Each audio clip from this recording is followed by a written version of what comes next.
Joining me now is Matt Walsh, Daily Wire columnist and host of The Matt Walsh Show, and Dave Rubin, host of The Rubin Report, author of Don't Burn This Book. Matt, it's kind of shocking how comfortable the left has become with expanding the surveillance state to target their political enemies now that they have that grip on all three branches of government, all three branches of the political side. Yeah, I mean, it is shocking. And you said a minute ago, is this the kind of administration Biden wants? Well, the problem, first of all, is I don't think he knows what he wants. I don't think he knows what he had for breakfast this morning. So I don't think he knows what he wants. And of course, he's just being manipulated as by the puppet masters in his administration, which is we knew was going to happen. It's especially shocking, though, this dichotomy you're talking about and how they're using the National Guard, their military occupation of Washington, D.C. at the moment.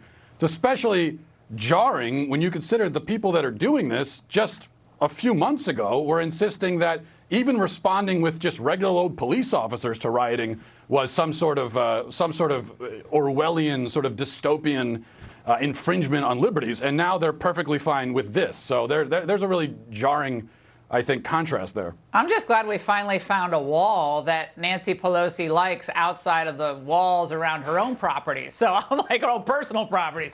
So let's take a look, Dave, at Biden's economic plan. Biden's economic policy team has signaled that it will be the first administration ever to construct economic policy around issues like race, gender equality, and climate change, rather than around traditional indicators like GDP or deficit ratios. Dave, how much economic success can we expect from a plan that basically doesn't even take into account GDP? Yeah, well, first, Laura, with your intro in mind, I just want to go on the record that I am an extremist. I am a radical freedom extremist, that I believe in the Constitution and that people should live freely within the laws of the United States. Putting that aside, yes, of course, this is absolutely absurd.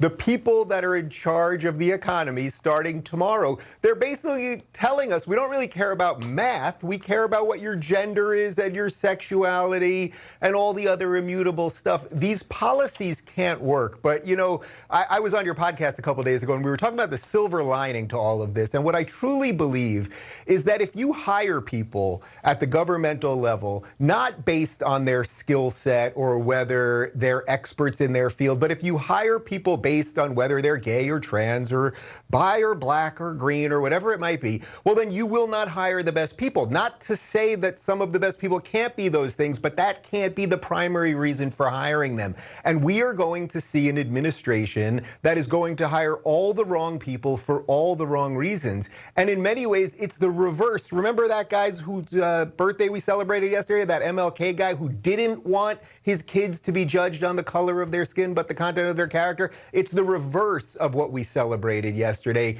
And it's being imported by the people who are telling us that the rest of us are bigots and racists and homophobes. Irony is truly dead. Oh, exactly. Well, Matt, looking at D.C.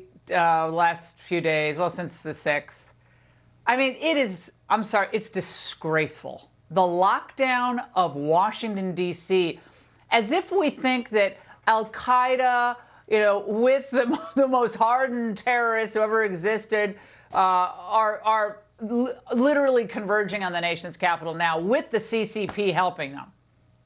And you get the sense that, as Muriel Bowser said, this isn't going away anytime soon. This is going to continue. And it's even more disgraceful when you consider that the implication, what they're basically implying is that, well, listen, if there's rioting and they're burning down where your neighbor works, well, that's one thing. We can kind of deal with that. We can live with that, especially as lawmakers of D.C. We're fine with that. But if you start smashing the windows where we work, well, that's a totally different deal. And now we're going to militarize D.C. and we're going to keep the troops here indefinitely because the sacred hallowed grounds of the Capitol. We can't touch that. But go ahead and burn down a CVS. Go ahead and attack a pawn shop, kill a retired police captain in the process. That they don't have a problem with. Nancy Pelosi was on a podcast with Hillary Clinton, who apparently has a podcast now, if anyone wants to listen to it. And she was talking about the trauma that our lawmakers suffered during the riots. Well, okay, but I don't remember her ever saying anything about the trauma that regular Americans suffered during the riots that happened for months. No, it was almost like they had a right to rampage. I mean, really, you had a right to rampage because Trump was so awful you had to rampage. I mean, that's the sense you got. Guys, great to see you tonight. Thank you so much.